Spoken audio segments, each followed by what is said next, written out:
Hi guys, Brother here for Echo Clan. Today I'm going to introduce you to one of my favourite games, Star Citizen. If you haven't heard of this game yet, trust me, after this video you will want to get it.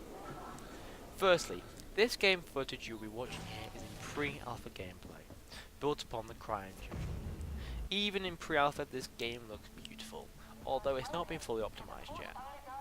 This means I can run it on high, but I can guarantee that you will need at least a 4GB graphics card to fit the bill perfectly, and be able to run this game to its full potential. Anyway, let's get into this. This game alone has reached over $100 million in crowdfunding. That is exceptional, and honestly, I think it's going to be worth it in the end. It's set around 900 years in the future, and humanity is spread around the galaxy. The United Empire of Earth, or UEE, is a Roman-like senate. In the game you can travel from one end to the other, trade, fight, smuggle, bounty hunt, the list goes on, and I'll be reiterating this for the whole video. It's literally this: the universe is your oyster. There are lots of ships to choose from in Star Citizen at this moment in time, and extra games that will be in the same universe, such as Squadron 42, which will be coming out at the end of this year.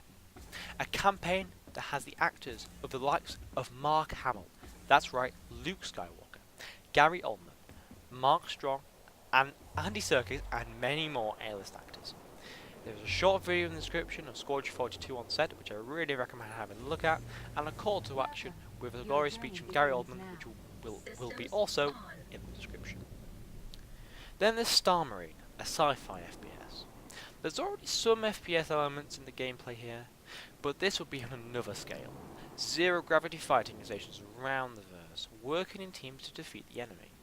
This FPS will be a match for some of the bigger FPS shooters out there because of the zero gravity parkour around the maps, fighting, and in that sort of environment will be much different to anything that we've ever seen before. Then to Star Citizen itself. Before I even start talking about the gameplay that you're seeing here, I'm going to fill you in on some of my favourite points that are already integrated into the game, or at least into the community. Firstly, companies. All the ships in the game are made by companies with different styles, but one of the favourite features is the adverts that go with the ships. That's right, even before the game is out fully, or even in alpha or beta, they are making adverts of the in-game features. Add-ons like shields, and these adverts are some of the better ones are like the Hornet, the Cutlers, and the Freelancer. And honestly, I couldn't imagine seeing them on TV. They are that good.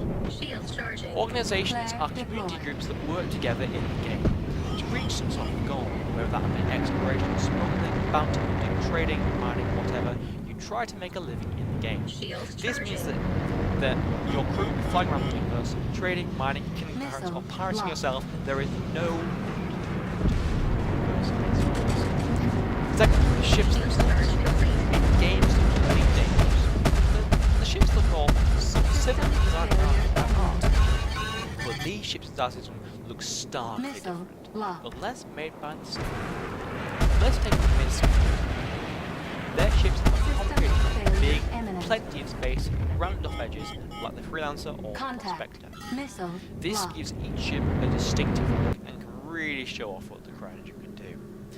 There are 13 different companies in the game at the moment. These are Consolidated Outland, Aegis Dynamics, Anvil Aerospace, Banu, Crusader Industries, Drake Interplanetary, Esperia, Kruger Intergalactic, who make the P-52 and the P-72, Murashi Industrial and Starflight Concern,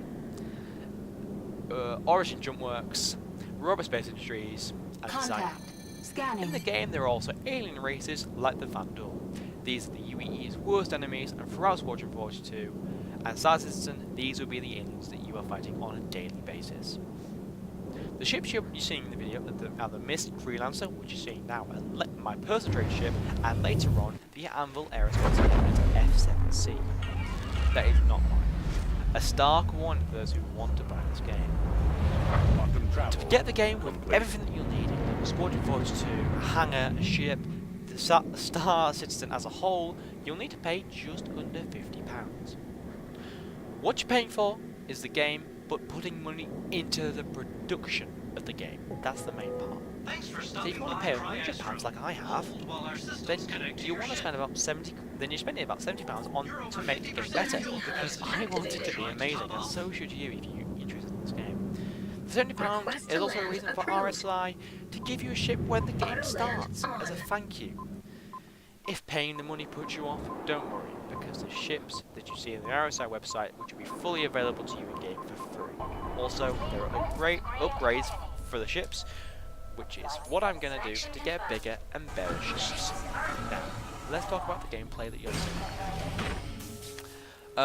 I've just asked for my Hornet, which I'm about to climb into now, and there is the Planet Crusader.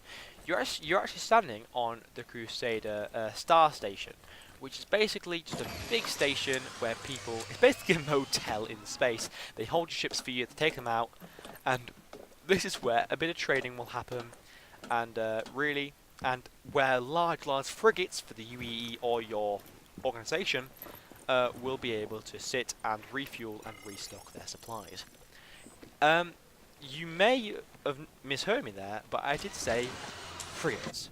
There will be flyable, massive frigates in this game that are literally for organisations with quite a lot of money. They do cost quite a lot, but these ships will be able to hold a lot of these Hornets, a couple of Vanguards, and really some of the best ships in the game. And that is a really big advantage in Star Citizen.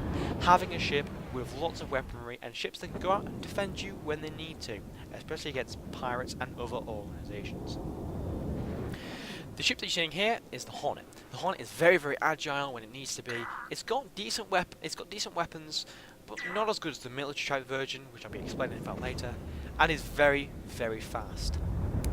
There are 3 speed types in the game at the moment, which are slow, Quantum travel initiated. Fast. Slow is from 0 to 50 meters per second, which is normally used for landing and trying to get yourself around and different sort of arrays and planets and stations, just trying to get yourself around them. Here you see one of them. This is the security station. Then there's medium, which can go from about 50 to 290 meters per second. That is for the one where you're fighting, dogfighting, you're trying to get around places a bit quicker, you don't want to be seen, you don't want to be shot at, and that is the speed that you want to go with quite a lot. Then there's cruise speed, which is the fastest, except for quantum. Cruise speed can be upwards of 400, maybe even 550 meters per second. Now, this is one of the favourite parts of the game. This is the first bit of shoot around. Now, I just heard some shots in the distance, so I'm going to go inside and go and have a little look around and see what I can find. Because I don't really want to get into a firefight or get someone to blow up my ship, so I might as well take out the enemy inside. I'm guessing the guy who just shot those shots, I was the guy who took out his Mustang. He probably wasn't that happy about that. Game so far isn't too bad. It could be a lot worse. It obviously could be a lot better. The 2.4 is so hopefully they've got some really big cool stuff coming out. But yeah, I really hope that Cloud Imperium even are gonna bring out some really cool add-ons and really cool, good patches to stop things glitching out.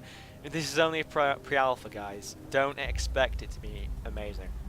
One of the better things about this game, and I know it's a really small thing, is watching other people do things. It might seem really, really sad for a moment, because I'm a nerd, I'm myself a nerd. But having someone who is a danger to your life, flying around, a danger to your profits of well-being in the game, is a little bit worrying. So, that's why I'm picking up this to see if I just get on I run to my ship.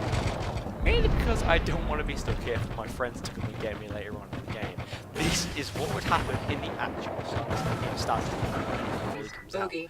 So I get back on my ship and I fly off, get up to medium speed, and fly off and go and chase this Aurora, who was flying around before.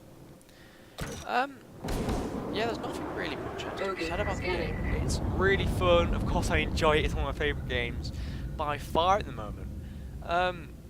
But yeah, as you can see here, I'm wandering different targets. And here we've fired the constellation with me and this Vanguard. A really good thing about this game, which used to not happen, was there is actually collision. There didn't used to be much collision in the game.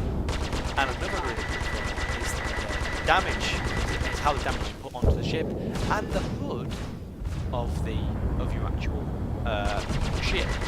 As you can see, I have a small little radar here to tell me how far I am away from enemies or when I'm landing. My guns are targeted in the circle, and my speed is targeted left. I put my weaponry down the left hand side as well. My shield, my damage, and boom, there we go. Me and this Vanguard took out the constellation, and there we go. In the game, you can land at these places, at places like this. This is Cryastro. Cryastro will be littered across the galaxy and can really give you everything that you need. They can fix you up, they can refuel you, they can give you more ammo, and it works. It does put more add-ons to your ships, and it does do everything that it's supposed to do. And at pre-alpha, that's pretty amazing. Thanks for watching, guys. I really appreciate it. And make sure you comment, like, and subscribe. If you have any questions at all, make sure you email us. That's down in the description. Ask me any questions. I'll be happy to answer them. Join and make sure I'll put a reference code down there. If you sign up, put me in when you're signing up. And as a final little thing, the universe is your oyster. That's it, ladies and gentlemen. Thank you very much. I've been Brother. This is Echo Clan.